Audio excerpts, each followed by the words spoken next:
Today, we're discussing a heartbreaking case from Tianshui, Gansu Province. Hundreds of children at Peixin Kindergarten were found with excessive blood lead levels.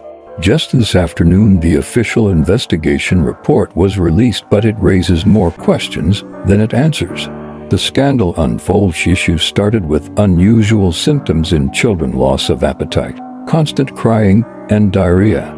Some children developed black gums, prompting parents to seek repeated medical attention. By May and June, many children were confirmed to have excessive blood lead levels, sparking panic. Parents connected the cases and traced them to Peixin Kindergarten, which has over 260 students and its own kitchen. Early suspicions: in July 1st, parents filed reports with police and health authorities. The school was sealed and food samples tested. Investigators found that the kitchen had illegally purchased industrial-grade color pigments online, which were clearly labeled as containing lead and unfit for consumption. These were diluted and used to make corn sausages and three-color date cake served to children. The shocking discovery: these foods contained over 1,000 milligrams per kilogram of lead, exceeding the national limit by 2,000 plus times. Official response and public doubts. Despite the gravity, officials claimed the situation was under control.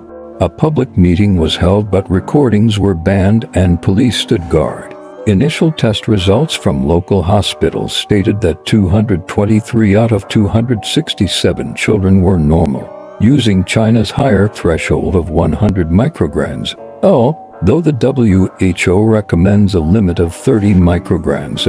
Parents didn't trust the results and took their children to Xi'an Central Hospital, where only 4 out of 74 children tested were within normal limits. One girl had a lead level of 528 micrograms. Her mother reportedly fainted upon hearing the news. Contradictions and gaps. Why were local test results so low compared to Xi'an's? Parents suspect intentional underreporting. Some children tested locally showed 30 micrograms but over 400 micrograms in Xi'an, 10 to 20 times higher. The authorities offered no credible explanation, citing machine error. Also troubling, only children from the 4 kindergartens owned by Li Huifang were allowed to undergo local testing. Graduates and other schools were excluded, raising fears of a wider contamination that remains unexamined. Food or systemic failure. Although officials now blame the illegal pigment, they haven't clarified when it was purchased, how long it was used, or whether other kindergartens shared the same food supply. Parents from Weibai Kindergarten, also owned by Li Huifang, say their kids ate the same colorful corn sausage for months. Of the 10 arrested, 8 are in criminal detention, including the principal and kitchen staff, but 2 were released on bail. One of those jailed individuals may be linked to other kindergartens, suggesting a broader scope of contamination. Structural problems. This tragedy isn't just about ignorance or criminal behavior. It reflects systemic failure. Despite strict national food safety regulations, Peixin staff, perhaps to save a few hundred yuan, chose cheaper, toxic additives over legal food-grade colorants. Why? Because kindergartens in China face intense financial pressure.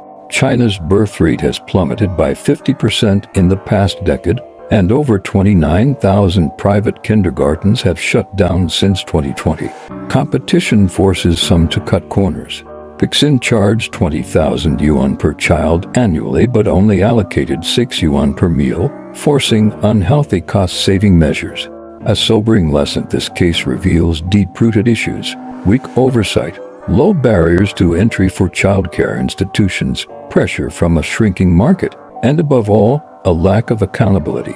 Children have suffered irreversible damage. Some may lose up to 7 IQ points, with no way to fully recover. And yet, even now, we don't have the full truth. The investigation is vague, crucial timelines are missing, and affected kindergartens continue operating. If anything, this tragedy shows how fragile child safety remains and how much needs to change urgently. Thank you for listening.